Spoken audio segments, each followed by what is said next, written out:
이번 시간에는 ER 모델에 관해서 강의하겠습니다. 목차로는 1. ER 모델 개요, 2. 개체, 3. 속성, 4. 관계, 5. ER 다이어그램, 6. 강한 객체 타입과 약한 객체 타입, 7번 관계 참여 유형, 8. 강화된 ER 모델 순입니다. 학습 목표로는 ER 모델의 세 가지 기본 요소를 설명할 수 있다. 그 다음 개체 관련 주요 개념을 설명할 수 있다. 속성의 종류와 각각의 특징을 설명할 수 있다. 세 가지 관계 유형을 구분하여 설명할 수 있다. ER 다이어그램의 표기법을 설명할 수 있다. 강한 객체 타입과 약한 객체 타입을 구분해서 설명할 수도 있습니다. ER 모델에서는 뭐니 해도 개체와 개체, 그리고 개체와 개체의 관계, 그 다음에 그 개체가 가지고 있는 속성, 이것들이 중요하다고 하겠습니다. 다시 한 번 더 모델에 관해서 설명을 하자면, 우리가 데이터베이스를 구축할 때 설계를 먼저 합니다. 설계할 때 현실에 있는 것을 그대로 데이터베이스에 물리적으로 이렇게 적용하려면 굉장히 혼돈스럽고 복잡합니다. 이것을 아주 간결한 형태로 만든 다음에 그 단계를 거쳐서 최종적으로 데이터베이스를 구축하게 됩니다. 그 과정 중에 제일 첫 단계가 ER 모델을 구축하는 겁니다.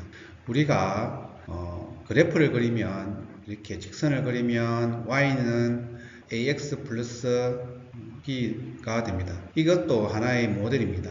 실질적으로 현실에서 점을 찍어보면 꼭 이렇게만은 되는 건 아니지만 거의 이렇게 될 거라는 걸 모델을 시켜놓는 겁니다. 시켜놓고 x의 값에 따라서 어떻게 변하는지, x가 1일 때, x가 2일 때 등의 값들을 넣어보면 이렇게 찍힌다는 겁니다. 그렇다고 1과 2 사이에 있는 점을 다 알 수는 없지만 이런 정도로 해놓고 이 모델에 의해서 x 값을 변경시키면 이렇게 점이 찍힌다는 걸 우리가 안다는 겁니다. 이런 것처럼 굉장히 많은 데이터들을 하나의 형태대로 이렇게 표시하는 것, 그런 게 모델이라고 할 수 있겠습니다.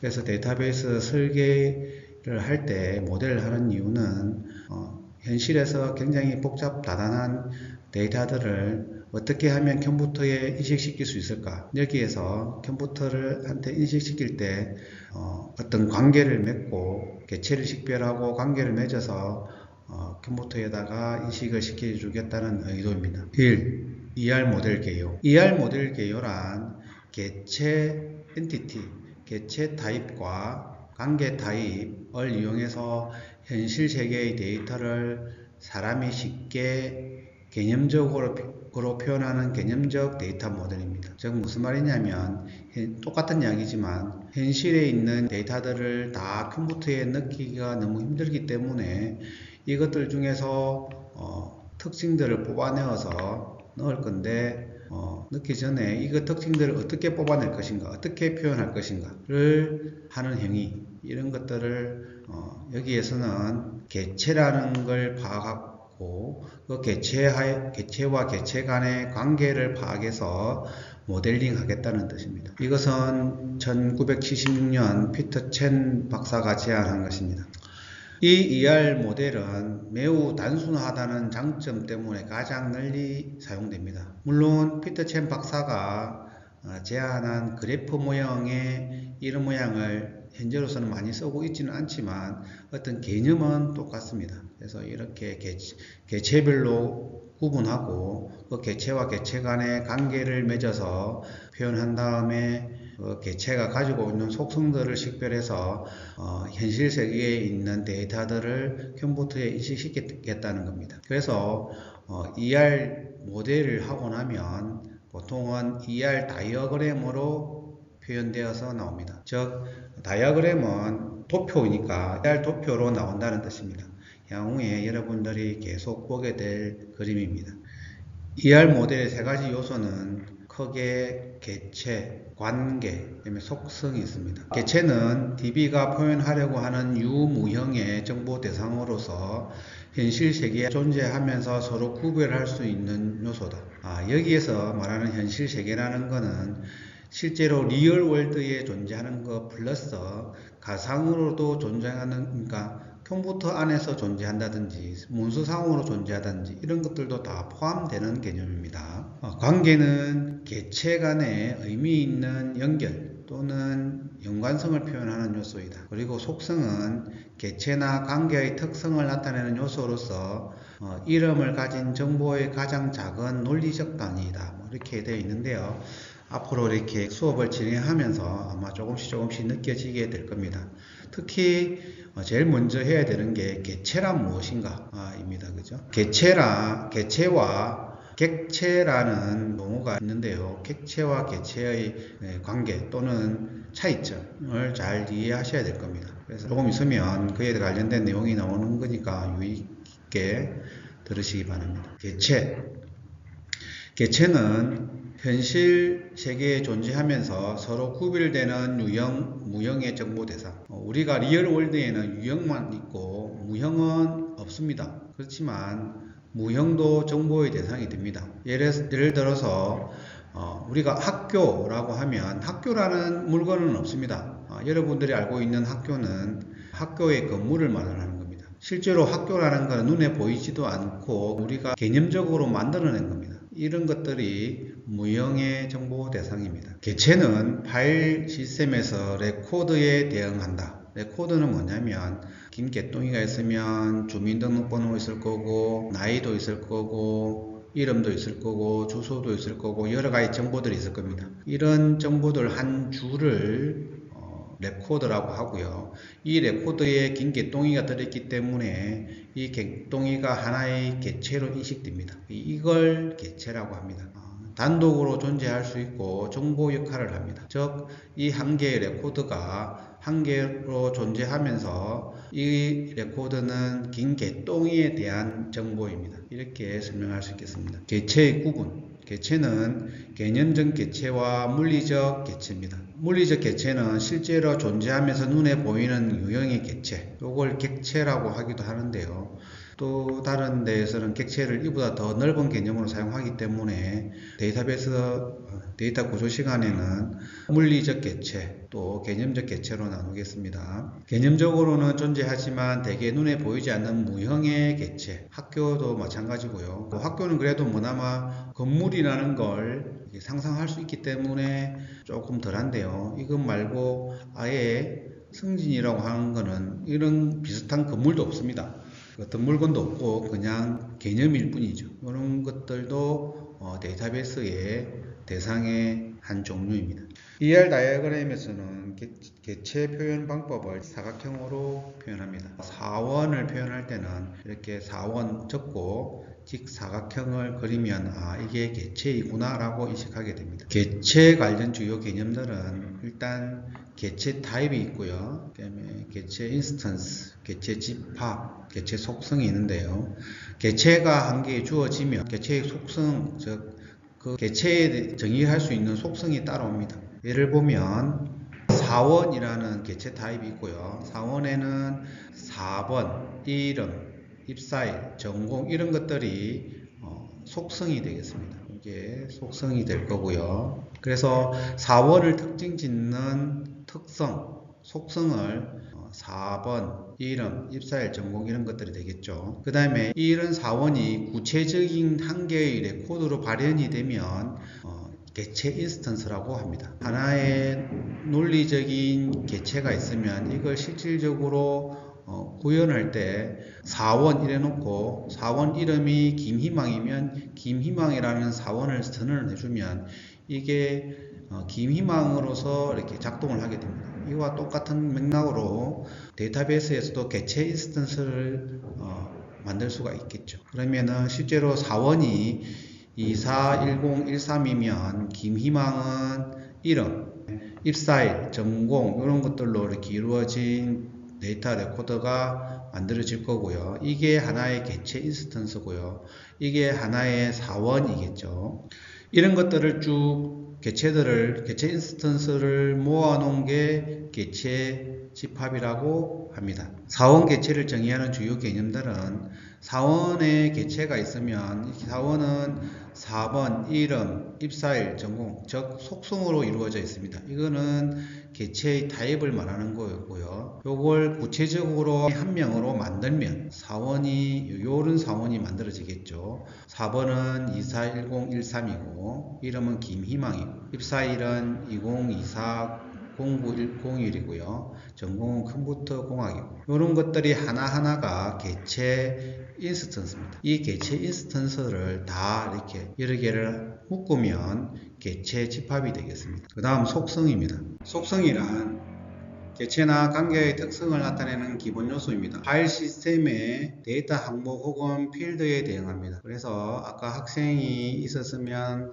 학번, 이름, 주소 이런 것들이 있으면 이게 다 하나하나의 필드가 됩니다. 이름을 가진 정보의 가장 작은 논리적 단위이지만 단독으로 존재할 때는 되게 무의미합니다. 나의 필드가 있으면 이게 20이 있으면 이거 하나만 갖고는 아무 의미가 없다는 뜻입니다. 그래서 다른 데이터들이랑 합쳐져서 이 데이터가 의미 있는 정보로 변환이 됩니다. 그렇지만 하나의 필드로서 정보가 되는 경우도 있습니다. 예를 들어서 주민등록번호는 그 주민등록번호 하나만으로 한 개인을 식별할 수 있습니다. 그렇기 때문에 이것은 하나의 정보가 됩니다. 그 다음으로 ER 다이어그램에서 속성 표현하는 방법이 있습니다. 두 가지가 있는데요. 첫 번째는 이렇게 속성에 4번 하고 언더바를 넣었죠. 또 이름 언더바가 없고요. 이런 식으로 동그라미 안에 특성들의 이름을 넣었는데 오른쪽에는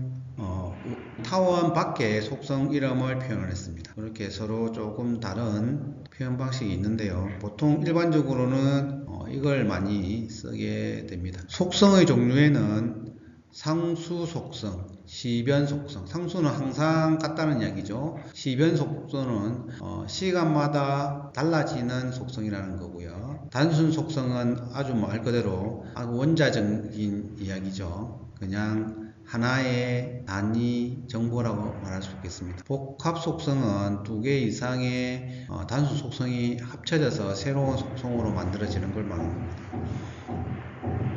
단일치 속성, 한 가지 값만 가지고 있는 속성을 말하는 거고요. 다중치 속성은 복합 속성처럼 여러 가지 값들이 합쳐져서 만들어지는 속성이고요. 유도 속성은 일단 저장 속성부터 이야기해야 됩니다. 저장 속성은 상수 속성이나 다른 시변 속성들 이런 것들이 저장이 되는 걸 저장 속성이라고 하고요.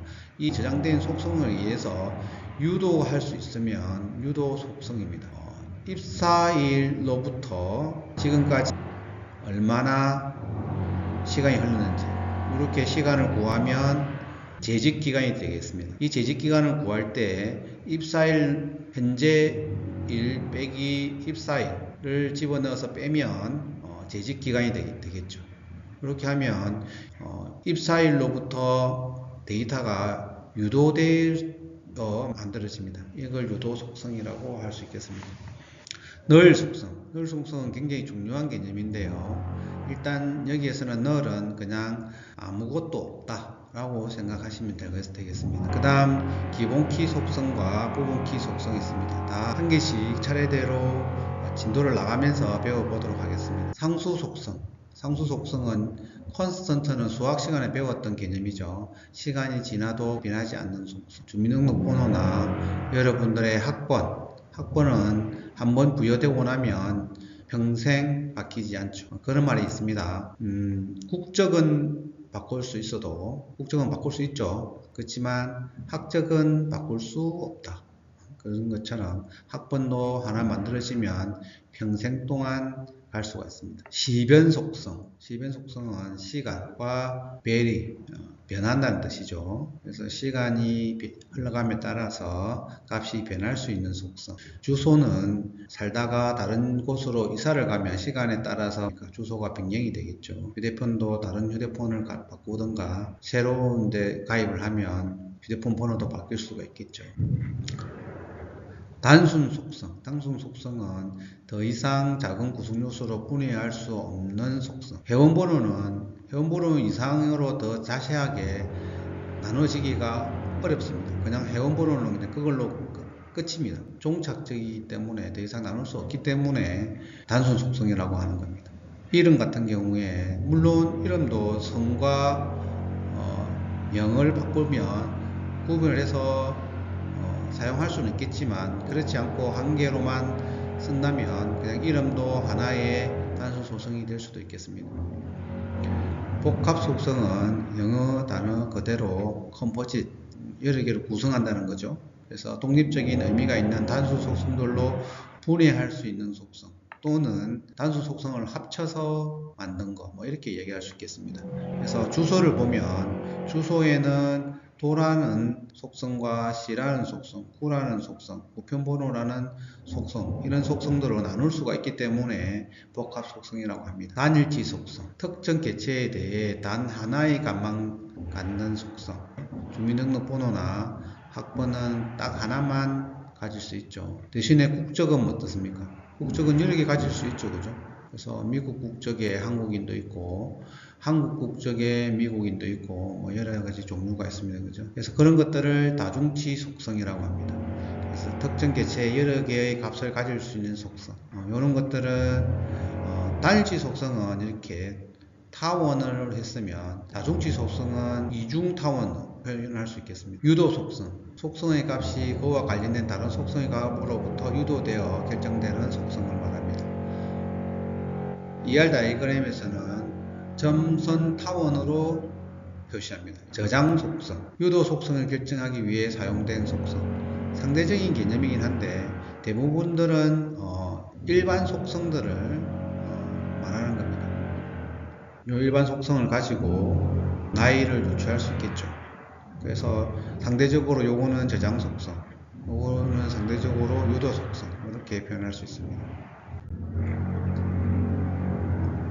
늘 속성, 늘 값을 갖는 속성, 보통 표현하기를 늘은 NULL이라고 표현하는데요. 늘 값을 가지는 속성을 말하는 겁니다. 늘 값이란 어떤 개체 인스턴스가 특정 속성에 대한 값을 갖고 있지 않을 때 이를 명시적으로 표현하기 위해 사용하는 값입니다. 자, 늘 값을 갖는 경우를 보면서 이해를 합시다. 어떤 속성의 값이 그 개체 인스턴스에 해당되지 않는 경우, 즉 적용할 수 없는 경우는 null입니다. 여학생인 경우에는 분필 여부에 null 값을 줘야 되겠죠. 그러면 남학생인 경우에는 어떻습니까? 남학생인 경우에는 분필과 미필이 있을 거예요. 미필이 있으면 분필은 군대 갔다 오고 나면 1로 저장하고 미필은 안 갔다 왔으면 0으로 저장하면 되겠죠. 그러면 남자는 조회에서 null이 있으면 안 되겠죠. 그래서 남자인 경우에는 디포트 값을 0으로 주고 군대가 갔다 온 걸 확인이 되면 분필로 1로 값을 바꾸는 겁니다. 그렇지만 여학생의 경우에는 분필로 1로 넣어서 군대를 가지 않는다는 것을 전제를 하는 겁니다. 물론 요즘은 여학생이 군대를 가는 경우도 있기 때문에 꼭 맞는 건 아니지만 예를 들면 그렇다는 겁니다. 어떤 속성의 값을 알 수 없는 경우, 즉 값이 존재하지만 값이 누락된 경우, 한자 개체의 몸무게나 키 속성값, 한자는 사람이기 때문에 몸무게나 키가 분명히 있겠죠. 그렇지만 알 수가 없어요. 알 수가 없기 때문에 비워놓는 겁니다. 비워놓는 걸 null이라고 할 수 있겠죠. 그다음에 값의 존재 여부를 모르는 경우, 학생 개체의 토익 성적 속성값, 학생이 토익 성적을 쳤을 수도 있고 안 칠 수도 있습니다. 안 친 경우에는 0점인지 모르죠. 그렇기 때문에 null로 그대로 두는 겁니다. 그래서 알 수 없는 경우가 있고요. 그 다음 기본 키 속성입니다. 관계형 데이터베이스에서 제일 중요한 것이 무엇인지 한 개만 뽑으라고 말한다면 조작하지 않고 기본 키 속성이라고 말하겠습니다. 프라이머리 키라고 하는데요. 아주 중요한 개념입니다.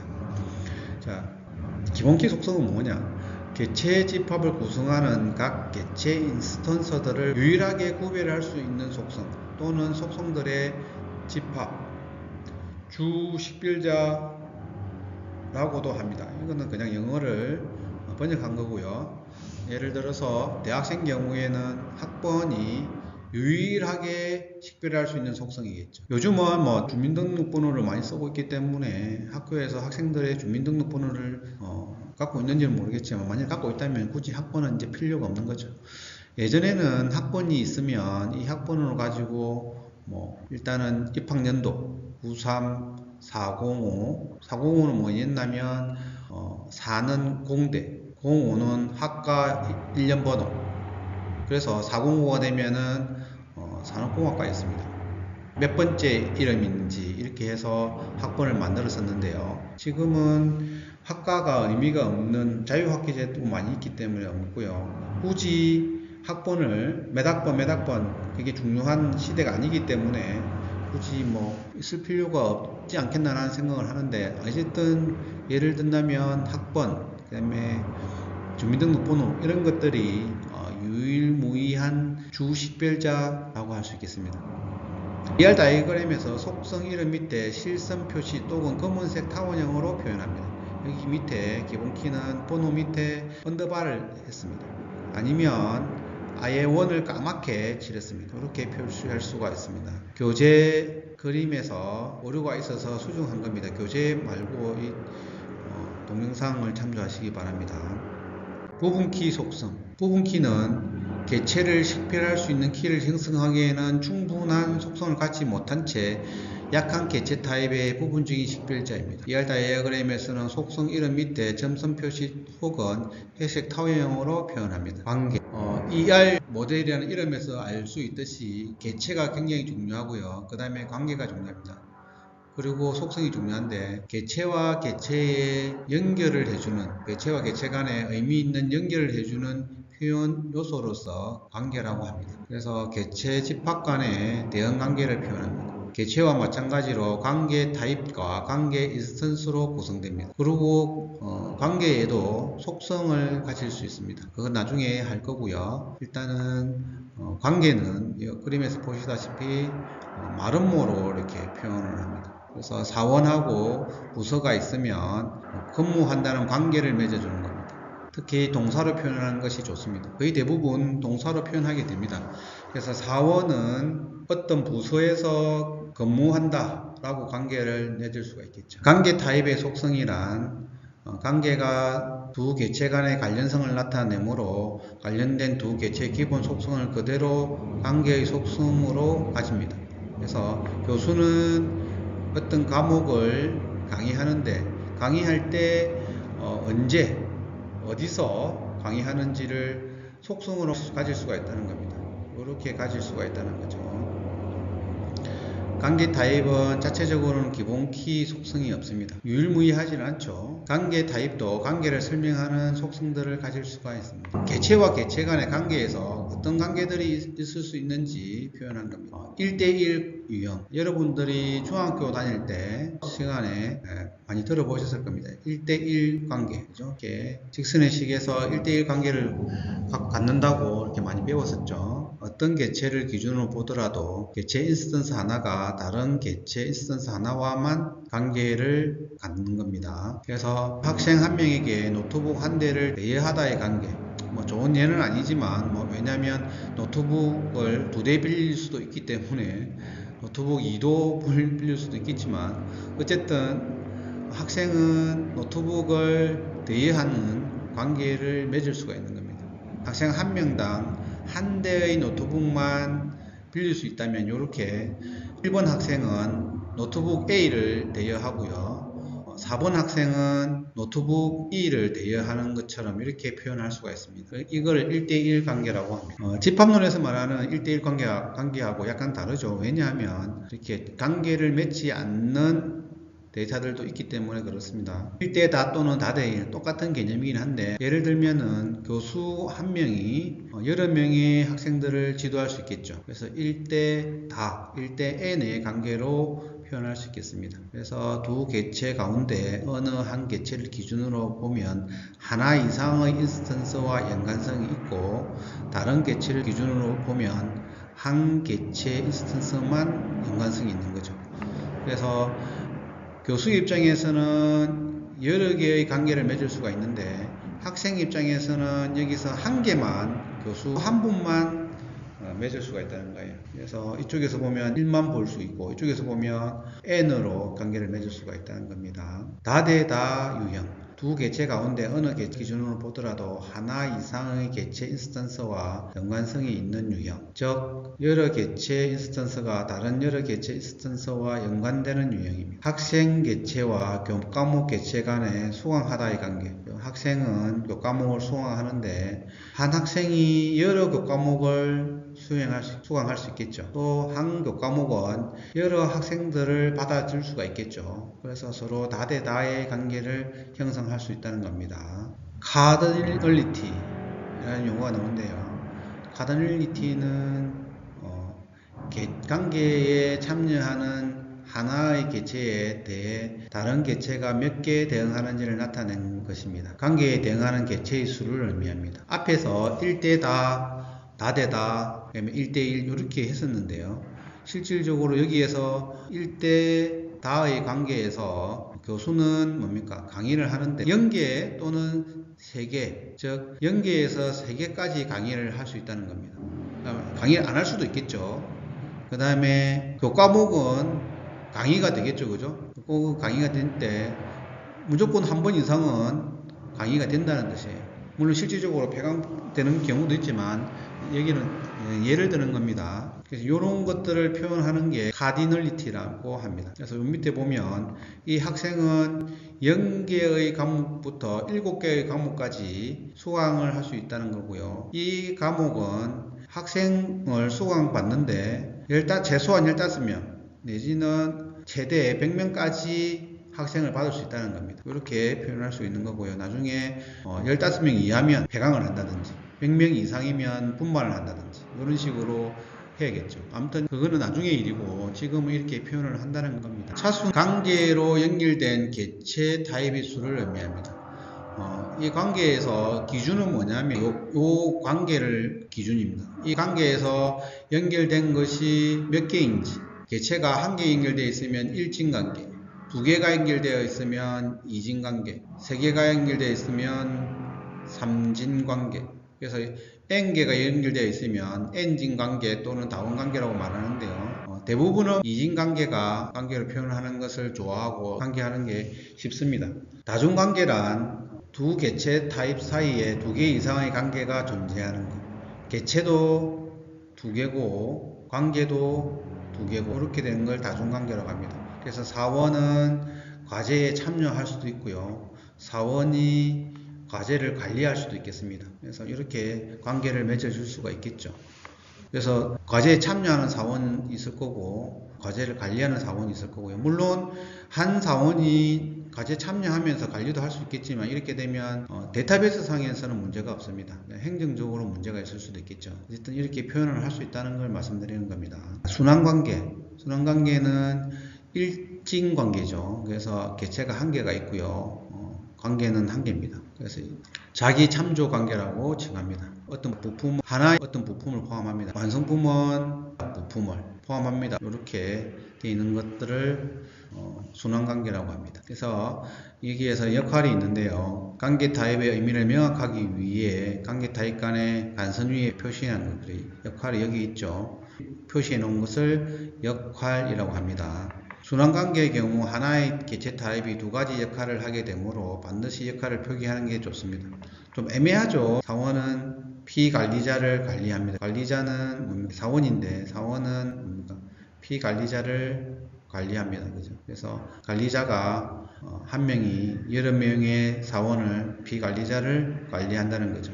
그 다음 ER 다이어그램. ER 다이어그램은 개념적 데이터 모델인 ER 모델을 그래픽 방식으로 표현하는 방법입니다. 그래서 피터 첸 박사가 ER 모델을 제안하고 ER 모델의 완성형으로 ER 다이어그램이 나옵니다. ER 다이어그램 작성 시 유의사항은 개체 타입은 반드시 기본 키 속성을 포함해야 한다. 기본 키 속성을 포함하지 않으면 어찌 되느냐? 상관은 없을 수도 있어요. 근데 나중에 데이터베이스의 특성이나 장점을 활용하기 위해서는 프라이머리 키가 있어야 되고 또 있을 수밖에 없는 상황입니다. 현실에서는 개체를 하나하나로 구별해서 유일하게 파악이 되어야 되기 때문에 그렇습니다. 기본키 속성 외에 개체 타입을 직접적으로 설명하는 속성도 표현합니다. 관계 타입은 독자적으로 존재할 수 없어. 개체와 개체를 연결시켜주는 역할이기 때문에 혼자 존재할 수 없습니다. 기본키 속성은 실선으로 밑줄을 표시한다. 이렇게 되어 있습니다. ER 다이어그램의 특징으로는 다대다 관계 표현이 가능하다는 것입니다. 다원 관계를 표현할 수 있다.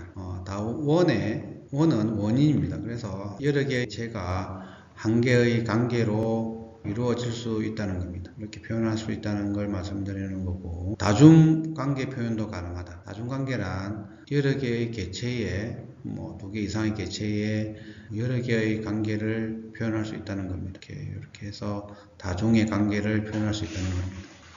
관계 타입을 설명하는 속성을 쉽게 표현할 수 있답니다. ER 다이어그램의 표현 기호들은 여러 가지가 있는데요.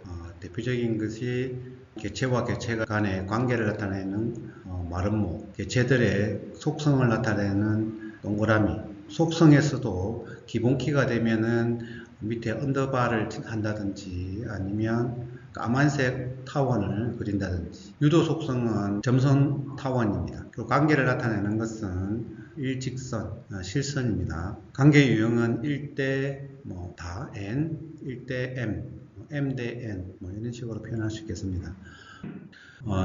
약한 개체 타입은 직사각형 모양입니다. 보기에는 직사각형으로 보이는데 이게 선이 두 개입니다. 식별관계 타입은 많은 모양이면서 실선이 두 개입니다. 다중치 속성은 속성이 여러 가지가 있다고 표현하는 것인데 원이 두 개인 것입니다. 기본키 속성에서 언더바가 실선이 아니고 점선으로 이루어져 있으면 부분키 속성입니다. 기본키 속성을 까만색 타원형으로 했으면 회색 타원형으로 표시하는 것이 부분키 속성입니다. 복합 속성은 하나의 속성이 여러 가지로 이루어져 있다는 것을 표기하기 위해서 실선으로 이렇게 가지를 쳐서 표현을 할 수 있습니다. 전체 참여로 표기할 때는 실선을 두 개로 표현합니다. ER 다이어그램의 작성 사례가 보이는데요. 개체는 교수, 학생, 교과목 이렇게 되어 있습니다. 여기에서 이렇게 관계를 실선으로 이렇게 연결을 했고요. 그 다음 이 관계를 설명하는 것이 이렇게 지도하다, 수강하다, 강의하다 이렇게 되어 있습니다. 교수는 사범과 이름, 학과 이렇게 되어 있고요. 그 다음 교수는 학생을 지도합니다. 그래서 교수 한 명이 여러 명의 학생을 지도하는 표기로 M으로 나타냈습니다. 학생은 학번, 이름, 학년, 학과 이렇게 되어 있고요. 학번은 유일키로서 시커멓게 표현했습니다. 교수도 마찬가지죠. 4번을 유일키로 시커멓게 표현했고요. 교수는 그 과목을 강의합니다. 강의하는데 언제, 어디서 강의하는지를 속성을 나타냈고요. 교과목은 한 교수는 여러 교과목을 강의할 수 있기 때문에 M으로 나타냈습니다. 그리고 학생은 교과목을 여러 개를 수강할 수 있고 또 한 교과목은 여러 명의 학생을 가질 수 있기 때문에 M 대 N으로 표현이 되었습니다. 교과목은 마찬가지로 교과목 번호가 있고요. 교과목명, 학점 이런 것들이 있을 겁니다. 이렇게 해서 간단한 ER 다이어그램을 작성의 예시를 살펴보았습니다. 강한 개체 타입과 약한 개체 타입. 강한 개체 타입이란 Strong Entity 타입입니다. 독자적으로 존재하면서 자신의 기본키 속성을 사용하여 고유하게 개체를 식별할 수 있는 개체 타입. 다이어그램에서 일반 직사각형으로 표현되어 있는 겁니다. 약한 개체 타입이란 개체를 식별할 수 있는 기본키 속성을 갖지 못해서 독자적으로는 존재할 수 없는 개체 타입. 약한 개체 타입이 존재하려면 반드시 이와 연관된 강한 개체 타입이 존재해야 합니다. 즉 기본적으로 강한 개체 타입이 있으면 여기서 파생되는 개체 타입을 말을 하는 겁니다. 강한 개체 타입의 기본키 속성과 약한 개체 타입의 부분키 속성을 결합해야 약한 개체 타입을 고유하게 식별할 수 있습니다. ER 다이어그램에서 이중선 직사각형으로 표현합니다. 예를 들어서 사원이 있으면 강한 개체 타입이 있습니다. 강한 개체 타입은 사본을 가지고 자기의 혼자 독립적으로 존재할 수 있는 개체입니다. 부양가족이 있으면 이 부양가족은 사원이 없으면 이 데이터베이스에서 존재할 이유가 없습니다. 그래서 이 관계는 사원은 부양가족을 부양합니다. 부양하지만 종속되기 때문에 약한 개체 타입으로 식별이 됩니다. 식별관계 타입이란 강한 개체 타입과 약한 개체 타입 간의 연관성을 나타내는 관계입니다. 그래서 ER 다이어그램에서는 이중선 마름모로 표현합니다. 이게 이중선이죠. 여기도 사각형 이중선입니다. 그래서 사원이 대사하면 해당 사원 개체뿐 아니라 연관된 부양가족 개체도 삭제하거나 별도로 관리해야 합니다. 존재 종속성이란 한 개체 타입 B의 존재가 다른 개체 타입 A의 존재에 영향을 받는 경우 B는 A의 존재 종속이라고 합니다. A는 주 개체 타입 또는 소유 개체 타입 또는 강한 개체 타입이라고 하고 B는 종속 개체 타입 또는 약한 개체 타입. 로그인 정보 개체 타입은 회원 개체 타입의 존재 종속입니다. 즉 회원이 존재함으로써 로그인 정보가 발생하겠죠. 그래서 회원은 로그인 정보를 이렇게 소유를 하게 되는 관계를 가지고요. 로그인 정보는 회원이 로그인 할 때마다, 로그아웃 할 때마다 데이터가 발생합니다. 이렇게 해서 회원이 존재하지 않으면 로그인 정보가 존재할 수 없기 때문에 로그인 정보는 회원 정보에 종속되는 존재 종속입니다. 구별자란 하나의 강한 개체 타입에 존재 종속된 약한 개체 집합 안에서만 서로 구별할 수 있는 속성으로 부분 키라고 칭합니다. partial key라고 합니다. ER 다이어그램에서 표현 방법, 점선으로 밑줄 표시, 회색 타원형으로 표현합니다. 식별자는 기본 키로서 사원에 있으면 구별자는 부분 키로서 부양가족에 존재합니다. 약간 개체 타입의 기본 키 설정은 일단 기본적으로 강한 개체 타입의 기본 키가 있을 거고요. 이 기본 키를 기반으로 부양가족에 있는 키들을 이렇게 테이블에 가지게 됩니다. 그래서 4번이 이렇게 연결되어 있으면 이 부분만큼만 긴밀히 시에 부양가족으로 식별이 됩니다. 또 이 부분만큼은 이영호의 부양가족으로 연결이 됩니다. 소유 개체 타입의 기본 키와 약한 개체 타입의 부분 키를 조합해서 4번 관계라는 속성 집합이 약한 개체 타입의 기본 키가 됩니다. 7. 관계 참여 유형. 부분 참여란 관계를 맺고 있는 두 개체 타입에서 한 개체 타입의 일부 개체 인스턴스만 다른 개체 타입의 개체 인스턴스와 연관되는 것을 의미합니다. 선택적인 참여로 카더닐리티의 민값이 0이 된다는 것을 의미합니다. 예를 들어 설명하면 학생은 도서를, 책을 대출합니다. 카더닐리티는 여러 명의 학생이 여러 도서를 대출할 수가 있겠죠. 대출하는 도서의 수가 0권일 수도 있고 n권일 수도 있습니다. 그래서 0권에서 최대 n권까지 도서를 대출할 수 있습니다. 그렇게 되면 도서를 대출하지 않으면 0권이 될 거고 n권을 대출하면 n권이 될 겁니다. 이렇게 표현할 수가 있다는 겁니다. 전체 참여란 관계를 맺고 있는 두 개체 타입에서 한 개체 타입의 모든 개체 인스턴스가 다른 개체 타입의 개체 인스턴스와 연관되는 것을 의미합니다. 필수적인 참여로 카더닐리티의 미니멈 값이 1 이상이 되어야 됩니다. 그래서 사원은 부서에서 근무합니다. 부서에 근무를 하는데 값이 0으로 되면 사원이 부서에 근무하지 않을 수도 있다는 게 됩니다. 그렇게 되면 출근하지 않는 것이 되기 때문에 사원으로서의 의미가 없겠죠. 그래서 근무한다는 것은 최소한 1개 이상의 부서에는 종속이 되어야 된다는 겁니다. 사원 입장에서 보면 카더닐리티가 1과 1입니다. 즉 최소한 1개 이상의 부서에서 근무를 해야 되고 또한 최대한 1개까지만 부서에서 근무를 해야 된다는 의미입니다. 그렇게 되면 사원 입장에서는 부서가 1개만 존재하게 되겠죠. 그렇지만 부서 입장에서는 여러 명의 사원을 근무시킬 수가 있을 겁니다. 그러면 최소한 1명 이상은 사원이 존재해야 부서가 성립이 될 것이고 여기에서는 최대 한 부서에서 20명까지 존재할 수 있다는 것을 표기한 겁니다. 그래서 전체 참여는 최소한 1개 이상의 참여를 시켜야 된다는 거고 사원은 어떤 부서든 간에 1개의 부서에 근무를 해야 되기 때문에 전체 참여가 될 것이고요. 부서 입장에서는 사원이 1명도 없을 수도 있으면 이렇게 한 명도 없기 때문에 부분 참여로 변하는 게 됩니다. 그래서 이게 줄이 한 줄이 되겠습니다. 8. 강화된 ER 모델. 강화된 ER 모델이란 더욱 완전하고 정확한 모델링을 하기 위해서 기본적인 ER 모델에 몇 가지 새로운 개념을 추가한 것입니다. 그래서 확장된 ER 모델이라고 하며 현재 DB 설계에 널리 사용되고 있습니다. 이 확장된 ER 모델의 특징은 서버 타입이 있고요. 그 다음 슈퍼 타입이 있고 세분화와 일반화 이렇게 되어 있고요. 카테고리를 추가를 했고요. 속성, 상속 등의 개념이 추가되었습니다. 서버 타입이란 한 개체 타입에 속하는 개체들을 어떤 기준에 의해 몇 개의 소규모 그룹으로 나눈 것을 원래 개체의 서버 타입이라고 합니다. 학생이 있으면 학생의 서버 타입은 학부생이 있을 거고요. 또는 대학원생이 있을 거고요. 그렇게 서버 타입으로 나누는 겁니다.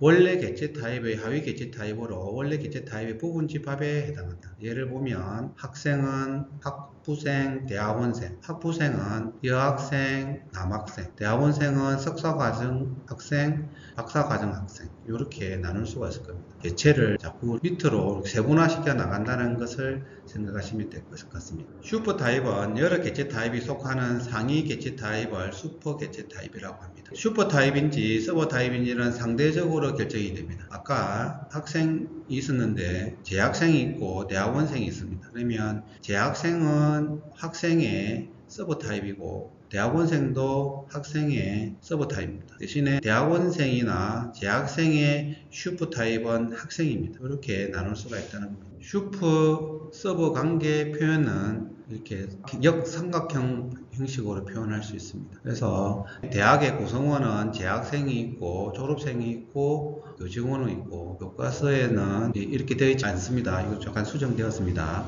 그래서 속성 상속은 서버 타입 개체가 슈퍼 타입 개체의 속성을 상속받는 것입니다. 그래서 교직원이 이렇게 있으면 교직원은 급여 입사일 있고요.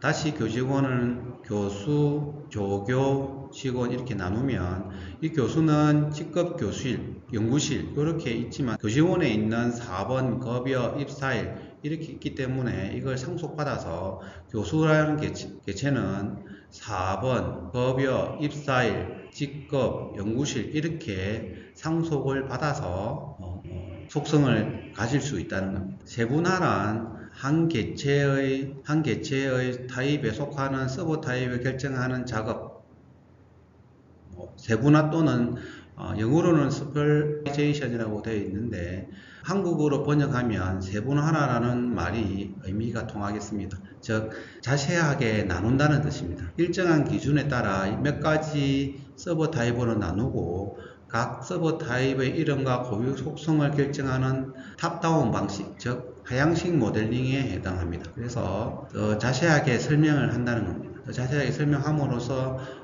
분류가 교수, 조교, 직원 이렇게 서버 타입으로 나눌 수가 있다는 겁니다. 서버 타입으로 나눈 거는 예를 보면 교수는 이런 정도의 교수입니다. 그러면 교수는 여기까지의 데이터만 있으면 됩니다. 직원은 여기까지 데이터가 있고 여기까지 데이터만 있으면 됩니다. 조교는 여기까지 있으면 되고요. 원래는 직원은 전체 데이터를 가졌어야 됐습니다. 이렇게 하면은 이만큼의 데이터를 가지게 되는데 세분화를 통해서 몇 가지 데이터만 가지게끔 만듭니다. 그러면 이 부분은 없어도 되는 부분이었는데 가지고 있었던 데이터였기 때문에 이런 부분들은 더 필요 없는 공간을 가지게 되었었습니다. 이 부분들을 제거를 할 수가 있다는 겁니다. 조교의 데이터의 입장에서 봤어도 이런 부분은 필요가 없었던 부분인데 원래 전체적으로는 가지고 있었던 것을 세분화함으로써 필요 없게 만들었습니다. 그래서